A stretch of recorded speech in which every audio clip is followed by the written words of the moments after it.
मतलब इनऑर्गेनिक को आप बार बार रिवाइज कर रहे हैं फिर भी भूल जा रहे हैं, ऐसी दिक्कतें आ रही हैं? यस। ठीक है, तो देखिए उसका एक सिंपल सा तरीका बताता हूं मैं कि रिवीजन में प्रॉब्लम क्या आती है। देखो यार, क्या होता है, इनऑर्गेनिक एक ऐसी चीज है बेटा जिसको बार बार पढ़ना पड़ता है। मैं सबसे अच्छा कहता हूं कि आप पूरे ऐसा मत करो, आपने नोट्स बनाए, मान लीजिए आपका पी ब्लॉक के पूरे नोट्स बने होंगे 10 पेज में या 15 पेज में, ठीक है।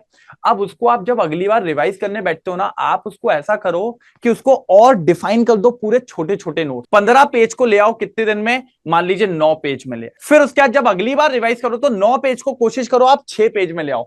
सिर्फ इंपॉर्टेंट चीजें रखो कि उसको पढ़ते से ही मुझे पूरी चीजें याद हो जाए, और उसको कन्वर्ट करो 2 या 3 पेजेस के नोट्स में। और जब वो आपके पास 2 या 3 पेजेस के नोट्स हो जाएंगे ना बेटा, तो आपको 15 पेज का डर नहीं लगेगा और आप उसको बार बार रिवाइज कर पाओगे। और जितनी बार रिवाइज करोगे बेटा वो आपके टिप्स पे होगा, क्योंकि इनऑर्गेनिक को रिवीजन तो मांगता है। हफ्ते में 2 बार पढ़ो, हफ्ते में यस। मौका मिले तो 3 बार पढ़ो। और जितना ज्यादा पढ़ोगे वो आपके टेस्ट पे हो जाएगी, और एक बार अगर आपके टेस्ट पे आ गई ना इनऑर्गेनिक, तो फिर आपका काम हो जाएगा एक तरफा। वो कहते हैं ना, सोने पे सुहागा, झमाझम वाला काम। जी ठीक है सर। जी। जैसे भी कल संडे को टेस्ट हुआ था तो हम्म। आपने बोला था कि पी ब्लॉक में रिएक्शंस वगैरह नहीं पढ़नी है। हाँ हाँ तो हाँ टेस्ट में आई थी तो हाँ, मैंने मतलब वो आज करनी है मैंने या ऑल नहीं स्टार में करनी है? ही मैंने बोला था कि मैंने सैटरडे को देखा था पेपर, पेपर में एक दो क्वेश्चन, आई थिंक 2 क्वेश्चन या 3 क्वेश्चन थे, बाकी तो बन गए थे ना सारे, जी बाकी तो सर। पूरे बन गए थे ना, कोई दिक्कत तो नहीं आई थी ना, तो वो मेरे को दिख गए थे। लेकिन वो क्या हुआ, मेरे को शाम को दिखे, मैंने कहा यार अब मैं चेंज करवाऊं कि नहीं, तो मैंने कहा छोड़ देते हैं, बच्चों को मजा आएगा।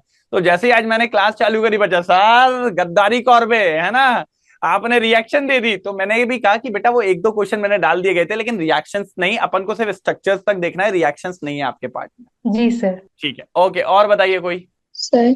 हाँ हाँ बोलिए मैम, क्या साक्षी, हाँ ठीक है बोलिए। सर मुझे इलेक्ट्रोकेमिस्ट्री में प्रॉब्लम है। अच्छा, इलेक्ट्रोकेमिस्ट्री में प्रॉब्लम है, क्यों, क्या हाँ। दिक्कत आ रही है इलेक्ट्रोकेमिस्ट्री में मतलब? सर उसके क्वेश्चंस नहीं बन रहे। उसके क्वेश्चन नहीं बन रहे? देखिए मैम, पहली बात तो आपने जो चैप्टर का नाम लिया है ना वो बहुत बड़ा चैप्टर है। उस चैप्टर को 3 पार्ट में डिवाइड करो आप, ठीक है। पहले आप डिवाइड करो उसको सेल में, ठीक है। Electrochemical yes. सेल, आपका जो वो वोल्टेक सेल वगैरह है, और उसका पार्ट पढ़ के क्वेश्चंस लगाओ पहले, ठीक है। यस उतना सर। पार्ट पढ़ के क्वेश्चन लगाओगे, आपके क्वेश्चंस बनेंगे, मेरी बात सुनो पहले।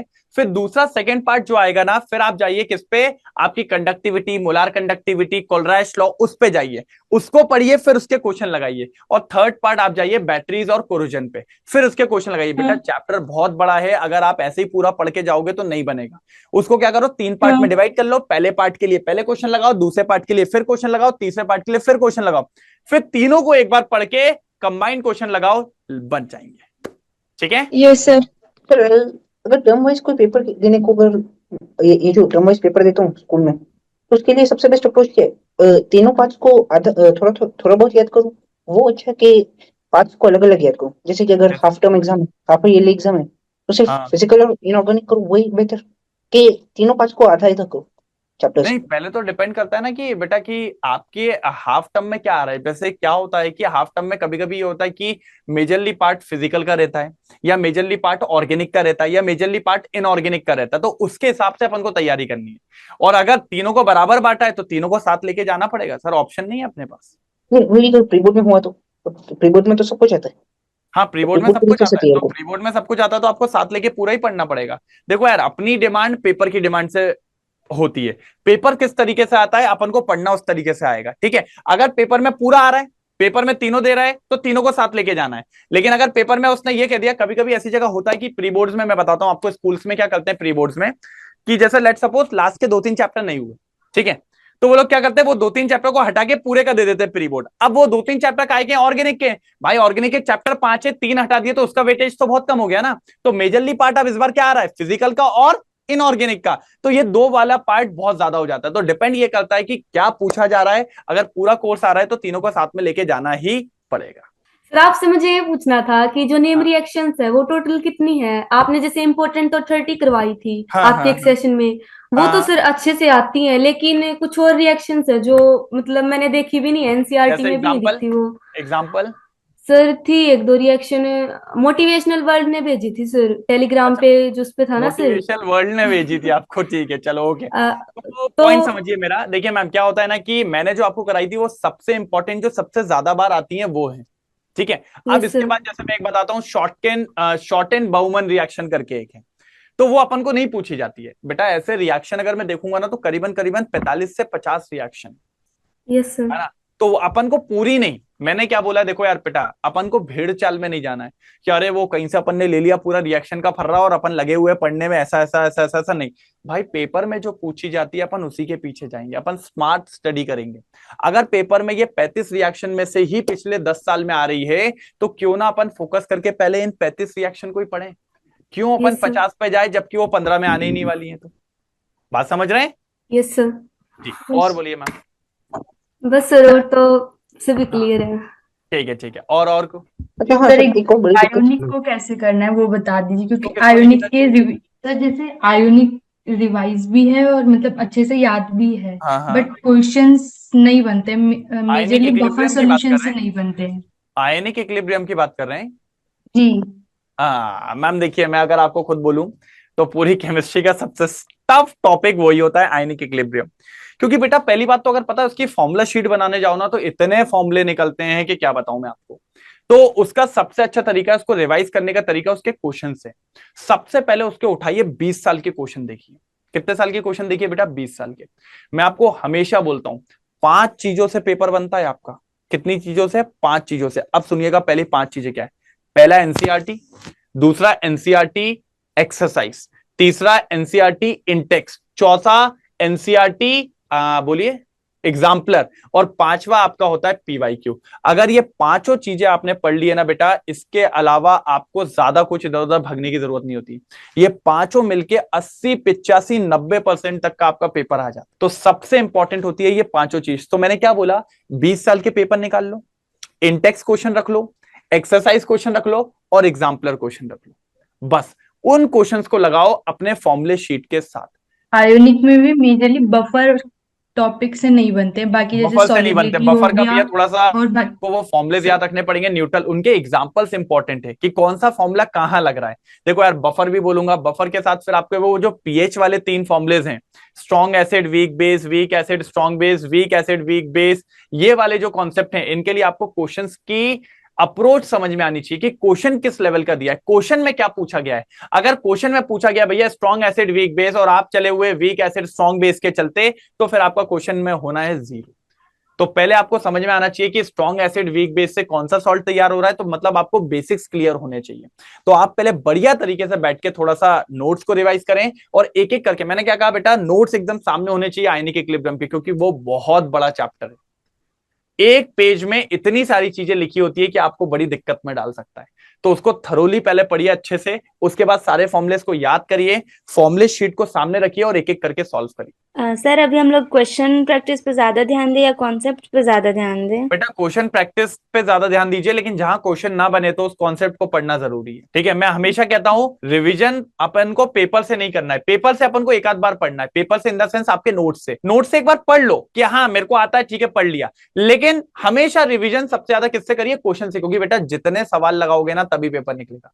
बेटा नोट्स पढ़ के आज तक किसी का नीट नहीं निकला है, नीट निकलता है सवाल लगा के। ठीक है। सर, नस्ट इक्वेशन में प्रॉब्लम आती है, उसके नर्स्ट क्वेश्चन। इक्वेशन में प्रॉब्लम आती है यार, कितना बढ़िया आदमी था नर्स्ट यार, ई सेल और ई नॉट सेल के बीच में रिलेशन देखे तो क्या था, बस उससे ज्यादा कोई दिक्कत ही नहीं थी। तो उस चचा को एक बार जाओ मेरे वन शॉट से देखो, और साथ ही साथ एक काम करो कि वहां पर 4 फॉर्मुलेस मैंने पढ़ाए थे, वो चारों फॉर्मुलेस को पढ़ लो और फिर लगा लो लाइन से सारे नर्स्ट इक्वेशन के क्वेश्चन। अगर कोई भी अगर क्वेश्चन आपसे हिलने में दिक्कत होए तो उसको आप मेरे पास भेज दीजिए, मिलके हिलाएंगे वो क्वेश्चन को। सर, फिजिकल केमिस्ट्री की एनसीईआरटी पढ़नी चाहिए या नहीं? बता, पढ़ना चाहिए, एक दो बार तो रीड कर लो, एक दो बार रीड कर लो, क्योंकि एग्जाम्पल्स इंपॉर्टेंट होते हैं। रीड कर लो, है ना, रीड कर लो, और उसके बाद क्या होता है कि उसके क्वेश्चंस लगा लो। बस मैं कह रहा हूं कोई भी इंटेक्स का, एक्सरसाइज का, एग्जाम्पलर का कोई क्वेश्चन ड्रॉप नहीं करेगा। सबसे ज्यादा जो एनसीईआरटी की लाइन बाय लाइन आपको पढ़नी है, वो आपको पढ़नी है इनऑर्गेनिक की और ऑर्गेनिक की। फिजिकल की मैं बोलता हूं कि इतनी ज्यादा जरूरत नहीं पड़ती, क्योंकि उसमें नंबर ऑफ क्वेश्चंस आपके क्या होते हैं, एक्सपेरिमेंटल वैल्यूज पे क्वेश्चंस आते हैं, मतलब आपके न्यूमेरिकल्स आते हैं। तो इसीलिए उसको एक या दो बार भी पढ़ोगे तो भी चल जाएगा। ठीक है, लेकिन सोल्यूशन की थोड़ी पढ़ लेना, सोल्यूशन की इंपॉर्टेंट है। हो गया है ना, रिवाइज करो, फुल लेंथ पे जाओ भाई, जितने ज्यादा फुल लेंथ पे जाओगे आपकी दो चीजें होगी, एक तो कॉन्फिडेंट आएगा कि फुल लेंथ देने का, क्योंकि बेटा जब आपका वो पेपर सामने आता है ना, पसीने छूट जाते हैं इंसान के, क्योंकि रीजन इज दैट 180 क्वेश्चन एक साथ नहीं देखे होते हैं, या इंसान ने लगाए होते हैं 2 4 5 10 एफएलटीज, लेकिन आप लगाओ 15 50 एफएलटीज, क्या दिक्कत की बात है? एफएलटी लगाने में ज्यादा मजा आता है, क्योंकि क्या होगा कि आपकी पूरी फिजिकल केमिस्ट्री से सिर्फ आपके पास कितने आ रहे हैं? 10 क्वेश्चन आ रहे हैं भैया, और फिजिकल केमिस्ट्री कितनी बड़ी है, इतनी बड़ी है, और उसमें से भी गिने चुने क्वेश्चंस आएंगे, तो भैया आपके क्वेश्चन गलत होने के चांस बढ़ जाएंगे, और क्वेश्चन गलत होगा तो आपको आएगी गुस्सा, आपको गुस्सा आएगी तो आप फिजिकल केमिस्ट्री को 4 बार पढ़ोगे, 4 बार पढ़ोगे तो मजा आ जाएगा। अब अगर आप इस टाइम पे सोल्यूशन का टेस्ट देने बैठे, आपने सोल्यूशन चैप्टर रिवाइज कर लिया, तो भाई सोल्यूशन के अगर आपके टेस्ट में 40 क्वेश्चन आए, 40 में से 38 सही हो गए, तो आप तो कहोगे गजब भाई, ये भी तो देखो सिर्फ एक चैप्टर का टेस्ट दिया है। वहां तो हमें देना है हमारी पूरी केमिस्ट्री के साथ फिजिक्स का भी और बायो का भी, वो एक अलग प्रेशर होगा, और एक चैप्टर का टेस्ट देने का एक अलग प्रेशर होता है, समझ रहे हो, ये कहना चाह रहा हूं। ठीक है, और बोलिए भैया, कोई ओमकार भी बोले थे शायद, ओमकार बताओ। सर एक्चुअली मेरा सिलेबस कंप्लीट हो गया है, मैंने क्वेश्चन भी प्रैक्टिस किया, रिवाइज भी किया है, बट टेस्ट के क्वेश्चन सॉल्व नहीं हो रहे हैं। टेस्ट के क्वेश्चन सॉल्व नहीं दे रहे बेटा, इसका ये मतलब है कि आपकी प्रैक्टिस अच्छी नहीं हुई है क्वेश्चन लेवल पे। सर मैंने इंटेक्स्ट कर लिए, एग्जाम्पल कर लिए, पीवाईक्यू कर लिए, सब किया है, लेकिन पता नहीं क्यों हो ही नहीं रहा है। तो एग्जाम्पलर भी मतलब किया आपको है। क्या समझ में आया जब आपने क्वेश्चन को वापस देखा, तो आपको कुछ समझ में आया कि आप कुछ अप्रोच गलत लेके जा रहे हो, कुछ तो समझ में आया होगा बेटा, क्या समझ अब में आया? क्वेश्चन मतलब जब क्वेश्चन देखो ना तो ऐसा हम्म, लगता है कि हाँ ये मुझसे बन जाएगा, लेकिन वो बन नहीं पाता है, थोड़ा बन सा नहीं पाता सॉल्व है। होगा फिर उसके बाद हो ही नहीं पाता। अच्छा, थोड़ा सॉल्व होता है फिर हो नहीं पाता। अच्छा, ये देखा हाँ, है आपने, पेपर का टेस्ट दे दिया, ठीक है, उसके बाद में जब आप उसको क्वेश्चन सॉल्व करने बैठे, तब वो बन रहा है क्या? सॉल्यूशन देख के फिर बन जाता है, सॉल्यूशन देख के मतलब बन जाता है। लेकिन फिर समझ आ जाता है कि हाँ ऐसे होगा, ऐसे समझ अच्छा में आ अच्छा, जाता मतलब है, बेटा लेकिन आप बिना तो उसके पता नहीं क्या हो हो रहा पाता। है, मैं आपको बता रहा हूं, आप जब सॉल्व कर रहे हो, आप जब प्रैक्टिस कर रहे हो, तो आप एक ही पैटर्न के क्वेश्चन सॉल्व कर रहे हो, आप डिफरेंट पैटर्न सॉल्व नहीं कर रहे हो। और मैं आपको बताता हूं कि आपने एक पैटर्न के क्वेश्चंस देखे, आपको ये पैटर्न समझ में आ गया, अच्छा इस तरीके का क्वेश्चन मुझसे बन जाएगा। अब जब आप पेपर में बैठे, तो वो आ गया आपके पास डिफरेंट पैटर्न का क्वेश्चन, और अगर डिफरेंट पैटर्न का क्वेश्चन आ गया, तो जब आप उसको सॉल्व करने बैठे, तो आप आधे के बाद ब्लैंक हो गए, यार अब मैं आगे कैसे करूं। और जैसे ही आपने उसका सॉल्यूशन देखा, तो सॉल्यूशन देखते से ही आपको समझ में आ गया कि हाँ यार ये तो ऐसा वाला है, ऐसे करके जाऊंगी तो हो जाएगा। मतलब आप नंबर ऑफ क्वेश्चंस अलग अलग नहीं देख रहे हो, और बेटा वैरायटी ऑफ क्वेश्चन देखना बहुत जरूरी है, क्योंकि पेपर में ऐसा नहीं होगा कि घिसे पिटे वही सारे क्वेश्चन आ जाए। मैं कहता हूं बेटा कि क्वेश्चन रिपीट होते हैं, मैं कहता हूं एनसीईआरटी से आते हैं, मैं कहता हूं सीधे सीधे उठ के बैठते हैं, लेकिन फिर भी थोड़े चेंजेस हो जाते हैं, जिससे अपन को क्वेश्चन में अप्रोच थोड़ी सी अलग लगानी पड़ती है। तो आप वैरायटी ऑफ क्वेश्चंस को देखिए, तभी आपसे चीजें बनेंगी। और आपने सबसे ज्यादा, मुझे ऐसा लग रहा है कि चैप्टर वाइज क्वेश्चन सॉल्व करें, और फिर आप टेस्ट देने बैठ रहे हो एफएलटीज वगैरह, जिसमें आपको क्वेश्चंस में बड़ी दिक्कत आ रही है।